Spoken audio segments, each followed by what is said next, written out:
Hi guys, Mrs. Turner here. I'm reading the next installment of the Miraculous Journey of Edward Tulane.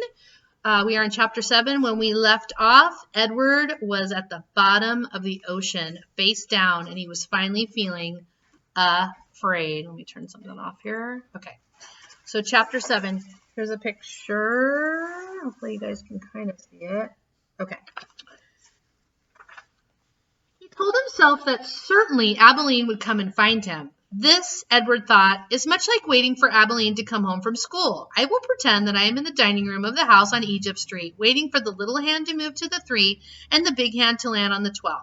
If only I had my watch, then I would know for sure. But it doesn't matter. She will be here soon, very soon.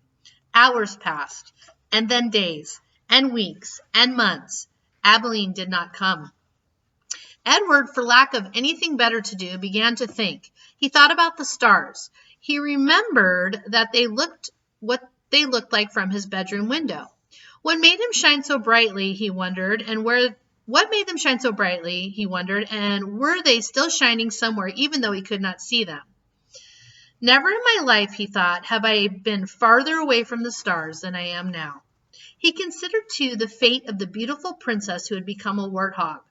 Why had she become a warthog? Because the ugly witch turned her into one. That was why. And then the rabbit thought about Pellegrina. He felt in some way that he could not explain to himself that she was responsible for what had happened to him. It was almost as if it was she and not the boys who had thrown Edward overboard. She was like the witch in the story.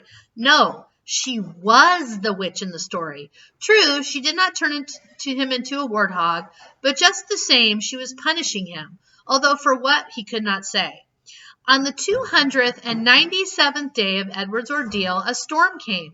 The storm was so powerful that it lifted Edward off the ocean floor and led him in a crazy, wild, and spinning dance.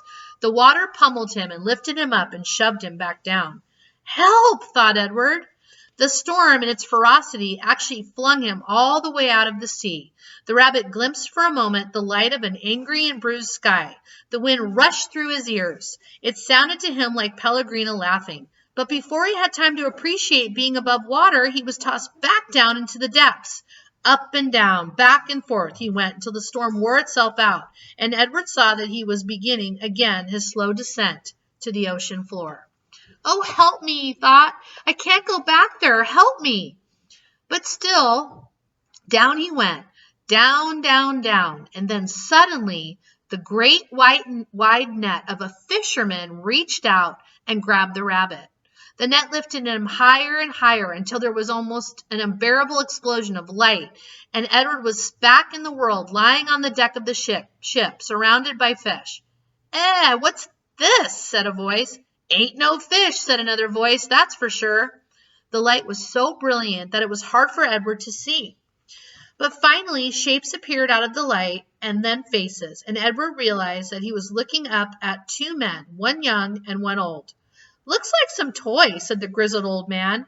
He bent and picked Edward up and held him by his front paws, considering him. A rabbit, I reckon. It's got whiskers and rabbit ears, or the shape of rabbit ears at least. Yeah, sure, a rabbit toy, said the younger man, and he turned away.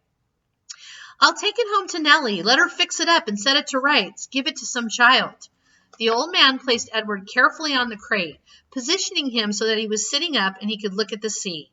Edward appreciated the courtesy of this small gesture, but he was heartily sick of the ocean and would have been satisfied never to set eyes on it again. There you go, said the old man. As they made their way back to shore, Edward felt the sun on his face and the wind blowing through the little bit of fur left on his ears, and something filled his chest, a wonderful feeling. He was glad to be alive. Look at that rabbit, said the old man said. Looks like he's enjoying the ride, don't it? Yep, said the young man. In fact, Edward Tulane was so happy to be back among the living that he did not even take umbrage at being referred to as it. Here is the picture for chapter 8. It's dark, I know. Let me see. Let me open this, guys. Maybe that's better. Maybe a little. On land, the old fisherman stopped to light a pipe, and then, with the pipe clenched between his teeth, he walked home, carrying Edward atop his left shoulder as if he were a conquering hero. The fisherman balanced him there, placing a calloused hand at Edward's back. He talked to him in a soft, low voice as they walked. "You'll like Nellie, you will," said the old man. "She's had her sadness, but she's an all right girl." Edward looked at the small town blanketed in dusk, a jumble of buildings huddled together, the ocean stretching out in front of it all. And he thought that he would like anything and anybody that was not at the bottom of the sea. "Hello, Lawrence," called a woman from the front of the shop. "What have you got?" "Fresh catch," said the fisherman. "Fresh rabbit from the sea." He lifted his cap to the lady and kept walking. "There you are now," said the fisherman. He took the pipe out of his mouth and pointed with the stem of it at a star in the purpling sky. "There's your North Star right there. Don't never have to be lost when you know where the fellow is." Edward considered the brightness of the small star. "Do they all have your names?" he wondered. "Listen to me," said the fisherman, talking to a toy. "Oh, well, here we are then."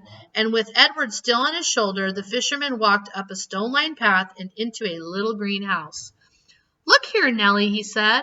"I brought you something from the sea." "I don't want nothing from the sea," came a voice. "Ah, now don't be like that, Nell. Come and see then." An old woman stepped out of the kitchen, wiping her hands on the apron. When she saw Edward, she dropped the apron and clapped her hands together and said, "Oh, Lawrence, you brung me a rabbit." "Direct from the sea," said Lawrence. He took Edward off his shoulder and stood him up on the floor and held onto his hands and made him take a deep bow in the direction of Nellie. "Oh," said Nellie, "here." She clapped her hands together, and Lawrence pressed Edward into her hands. Nellie held the rabbit in front of her and looked him over from tip to toe. She smiled. "Have you ever in your life seen anything so fine?" she said. Edward felt immediately that Nellie was a very discerning woman. "She's beautiful," breathed Nellie. For a moment, Edward was confused. Was there some other object of beauty in the room? "What will I call her?" "Susanna," said Lawrence. "Just right," said Nellie. "Susanna." She looked deep into Edward's eyes. "First off, Susanna, we'll need some clothes, won't she?"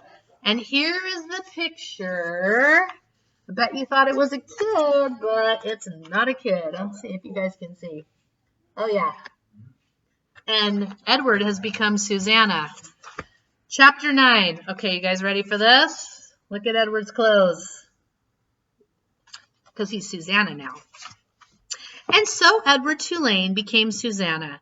Nellie sewed several outfits for him, a pink dress with ruffles for special occasions, a simple shift fashioned out of flower-covered cloth for everyday use, and a long white gown made of cotton for Edward to sleep in.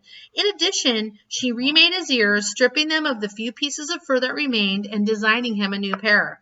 "Oh," she told him when she was done, "you look lovely." He was horrified at first.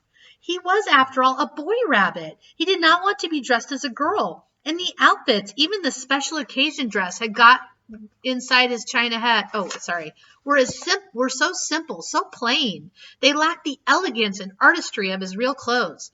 But then Edward remembered lying on the ocean floor, the muck in his face, the stars so far away, and he said to himself, "What difference does it really make? Wearing a dress won't hurt me." Besides, life in the little greenhouse with the fisherman and his wife was sweet. Nellie loved to bake, and so she spent her day in the kitchen. She put Edward on the counter and leaned him up against the flour canister and arranged his dress around his knees. She bent his ears so that he could hear well. And then she set to work, kneading dough for bread and rolling out dough for cookies and pies. The kitchen soon filled with the smell of baking bread and with the sweet smells of cinnamon and sugar and cloves. The windows steamed up, and while Nellie worked, she talked.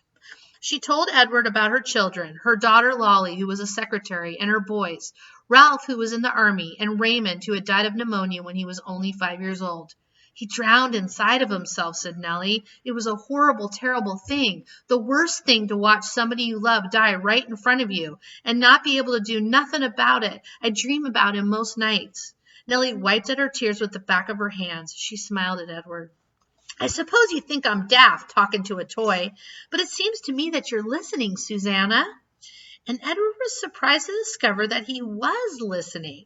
Before, when Abilene talked to him, everything had seemed so boring, so pointless. But now the stories Nellie told struck him as the most important thing in the world, and he listened as if his life depended on what she said.